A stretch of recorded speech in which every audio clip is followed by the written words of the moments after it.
ओंकार हूं,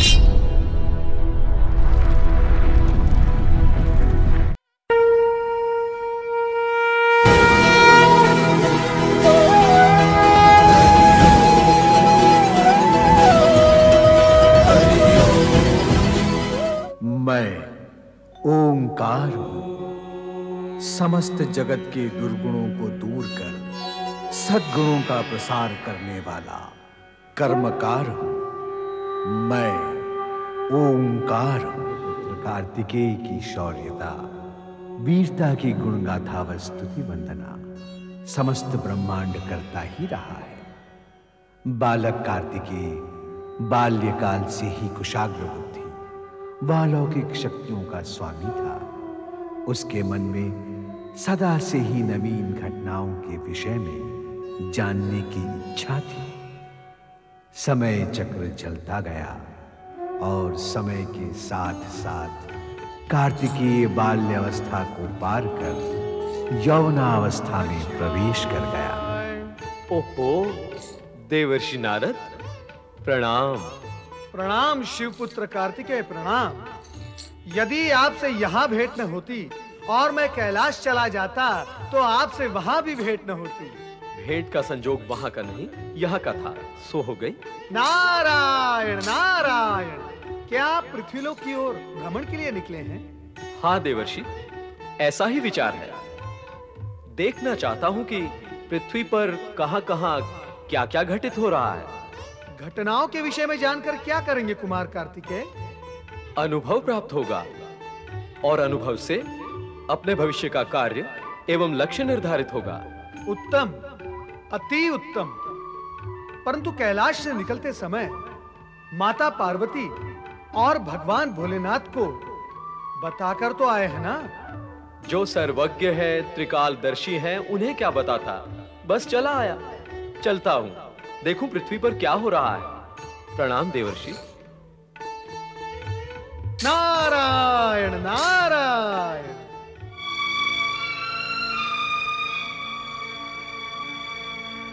महादेवी, कुमार कार्तिकेय कहीं दिखाई नहीं दे रहे हैं। हमने कैलाश पर सब कहीं देखा, पर वे कहीं नहीं मिले। कहाँ गए होंगे कुमार? आपको बताकर नहीं गए? नहीं, संभवतः भोलेनाथ से कहकर गए हो। मैं चलकर पूछ लेती हूँ। शिवाय ओम नमः शिवाय, ओम नमः शिवाय, ओम नमः शिवाय, ओम नमः शिवाय, ओम नमः शिवाय। नंदी, तुमने कार्तिकेय को देखा? नहीं माता। तुमने देखा उसे? नहीं माता, मैंने भी नहीं देखा। स्वामी, न जाने कार्तिकेय कहाँ चला गया। किसी से कहकर भी नहीं गया, मुझसे भी नहीं। आप उसका पता लगाइए स्वामी।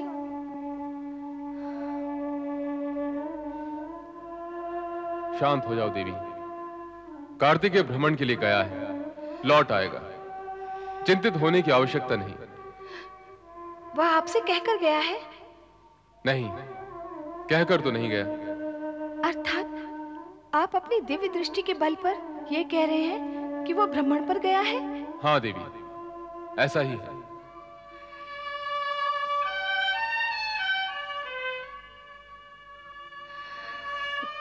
स्वामी तो समाधि में लीन हो गए। अब मैं क्या करूं? महेश्वर निश्चिंत है, तो फिर आप क्यों चिंता कर रही हैं? कुमार भ्रमण के लिए गए हैं, तो लौट ही आएंगे। और फिर तारकासुर को मारकर विजय प्राप्त करने वाले को कैसा भय? वो तो शक्तिशाली और पराक्रमी है। आप भी तो शक्ति संपन्न हैं। विजया, पुत्र कितना ही महायोद्धा हो और माँ कैसी ही शक्ति रूपा हो, फिर भी माँ का ये जो मन होता है ना, मन, एक पुत्र की माता का मन बड़ा कच्चा और कोमल होता है। पर कुमार तो सदा सावधान रहते हैं। हाँ, वे परम योद्धा हैं, वे साहसी हैं। उनके लिए चिंता करना व्यर्थ है। आओ पुष्पमाला बनाने का कार्य पूर्ण करें।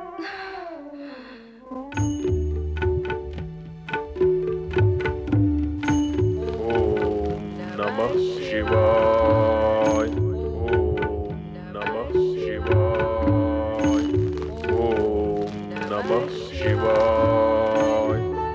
ओम नमः शिवाय, नमः शिवाय।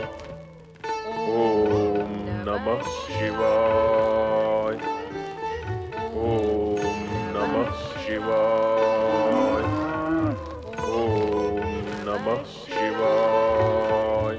ओम नमः शिवाय। मुनिवर अगस्त एवं माता लोक मुद्रा दोनों को कार्तिकेय का सादर प्रणाम। अहो भाग्य, शिवपुत्र पधारे हैं हमारे आश्रम में। आओ कुमार कार्तिकेय, तुम्हारा स्वागत है। अर्थात आप मुझे पहचानते हैं? हाँ।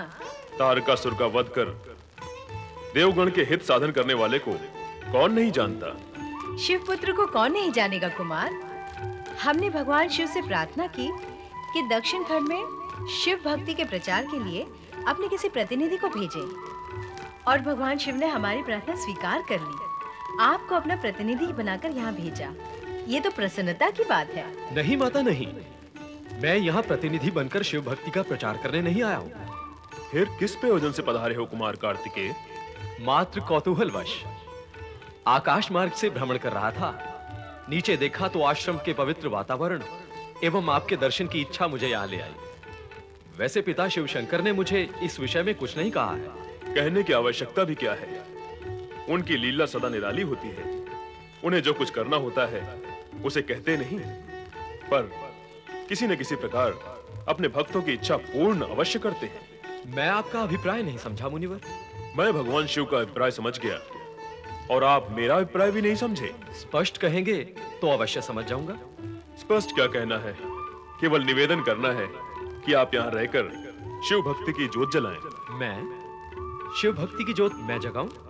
शिवपुत्र से अधिक कुशलता से और कौन कर सकता है इस कार्य को।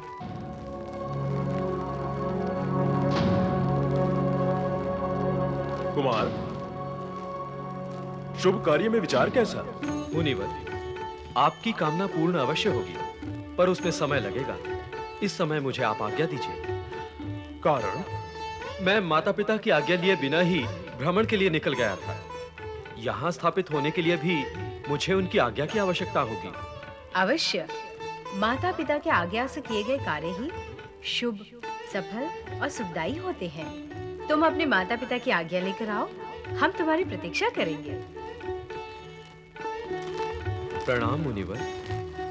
प्रणाम माते। आपकी यात्रा मंगलमय हो। धन्यवाद मुनिवर। मुझे जल्दी पहुंचना है, माता चिंतित होंगी। ओम नमः शिवाय। आप किस चिंता में डूबी हुई हैं? क्या हो गया है आपको? पुत्र जब आंखों के सामने ना हो और माँ को यह भी पता ना हो कि इस समय वह है कहाँ, तब जो कुछ भी होता है वही मुझे भी हुआ है। आप व्यर्थ ही चिंता कर रही हैं देवी। कुमार शीघ्र ही लौट आएंगे। आज तो अब तक आपने स्नान भी नहीं किया। दोनों कार्य एक साथ करना कैसे संभव किया जाए? दोनों कार्य? कौन से दोनों कार्य? स्नान करना और कार्तिकेय की चिंता करना। दोनों कार्य एक साथ नहीं कर सकती तो एक एक करके तो कर सकती हैं। पहले आप स्नान कर लें, और तब तक कुमार भी लौट आएंगे तो चिंता करने का दूसरा कार्य करने की आपको आवश्यकता ही नहीं रही। चले स्नान के लिए। हाँ, तुम दोनों चलकर तैयारी करो, मैं आती हूँ। चलो। नंदी, नंदी। जी माता। नंदी, मैं स्नान गृह में जा रही हूँ। तुम यहीं द्वार पर खड़े रहकर पहरा लगाना, और सावधान, किसी को भीतर ना आने देना। मेरे होते हुए भीतर आने का कौन दुस्साहस करेगा? उचित है, ध्यान रखना।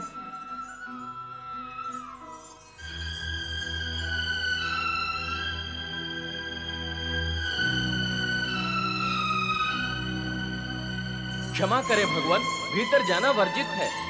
क्या कहा? मेरा भीतर जाना वर्जित है? तू अपनी सुध बुध और चेतना में तो है, तुझे ध्यान ही नहीं किससे कह रहा है और क्या कह रहा है।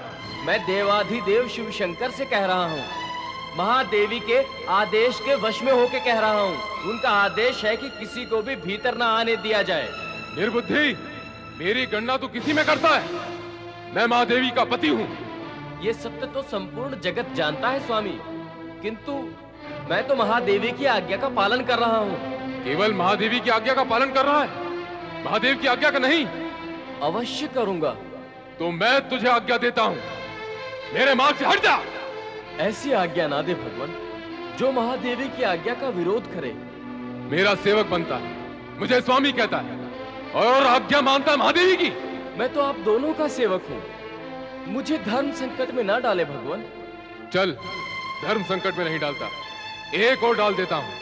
चल हट।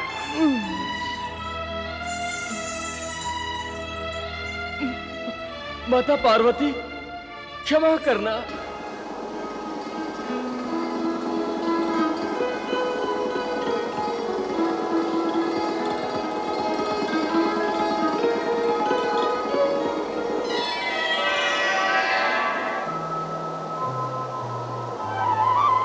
क्या सोच रही हो माँ? अरे कार्तिकेय, कहाँ था तू अब तक? मैं तेरे लिए कब से चिंता कर रही हूँ। तुझे अपनी माँ की क्या तनिक भी चिंता नहीं है? मुझे छोड़कर कहाँ कहाँ चला जाता है तू? अब भविष्य में जहाँ भी जाए मुझसे पूछ कर जाना। और बता तो, कहाँ गया था तू? मैं तो यही हूँ, कहाँ जाऊंगा तुम्हें छोड़कर? क्या सोच रही हो देवी पार्वती? आश्चर्य, घोर आश्चर्य। तुमने अभी तक स्नान भी नहीं किया देवी। ये क्या स्वामी? क्यों, क्या हुआ? आप इस प्रकार स्नान कक्ष में कैसे चले आए? मैं तो भयभीत ही हो गई थी। अपने स्वामी से भयभीत हो गई? ये क्या, स्वामी को तो कभी भी कहीं भी आने का अधिकार होता है पार्वती। अधिकार? अधिकार की कोई सीमा और कुछ समय होता है। स्वामी, अब आप जाएं और मुझे स्नान करने दें। जैसी तुम्हारी इच्छा है।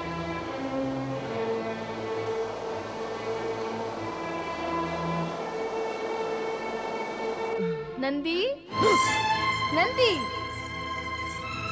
आज्ञा करे माता। आज्ञा नहीं, प्रश्न करना है। जब तुम जानते थे कि मैं स्नान कर रही हूँ, तो अपने स्वामी को भीतर आने से रोका क्यों नहीं? रोका था माता। रोका था? किसे रोका था और कौन रुका? वे तो भीतर आ गए थे, फिर रोका कब और किसे? इसे तुम रोकना कहते हो?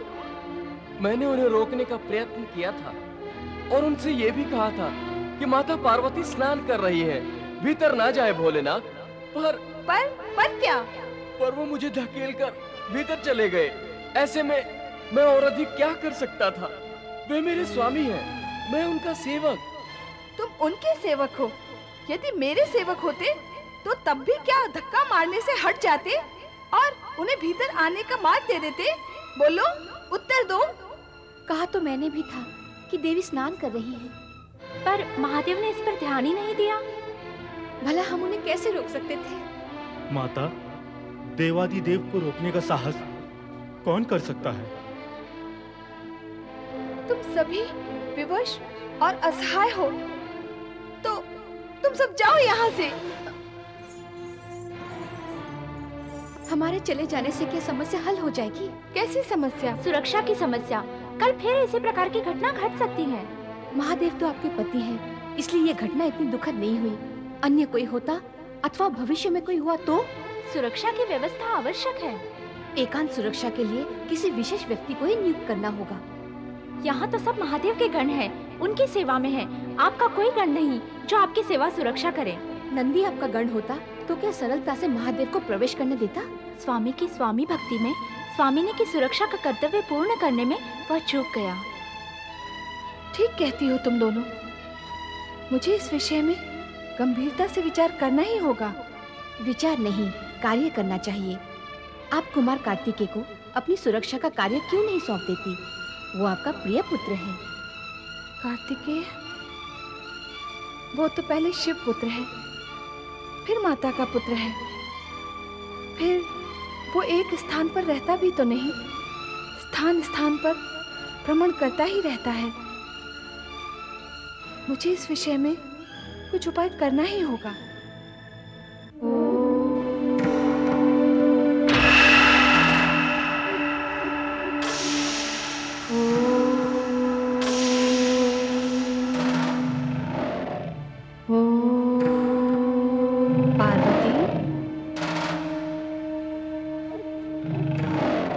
कौन हो तुम? यह कैसा प्रश्न है? स्वयं को नहीं पहचानती? मैं? तुम? हाँ, तू मेरा सगुण रूप है और मैं तेरा निर्गुण रूप हूँ। शक्ति, शिवा। तो एकाकार यह रूप भिन्न क्यों हो गया? लीला की रचना के लिए। लीला? कैसी लीला? लोक कल्याण की, जनहित की। कौन करेगा यह लीला? तेरा पुत्र। कौन? कार्तिकेय। कार्तिकेय शिव पुत्र है। उसने तुम्हारे शरीर से जन्म नहीं लिया है। वह तुम्हारा पुत्र होते हुए भी तुम्हारा नहीं है। वह मेरा पुत्र नहीं है? है, पर नहीं है। पुत्र माता के रक्षक होते हैं, सगुण माता के। तू सगुण माता है। कार्तिकेय भ्रमण प्रिय है।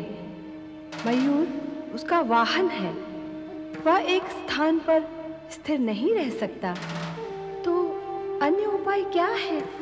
सूक्ष्म जगत उपायों से पूर्ण है।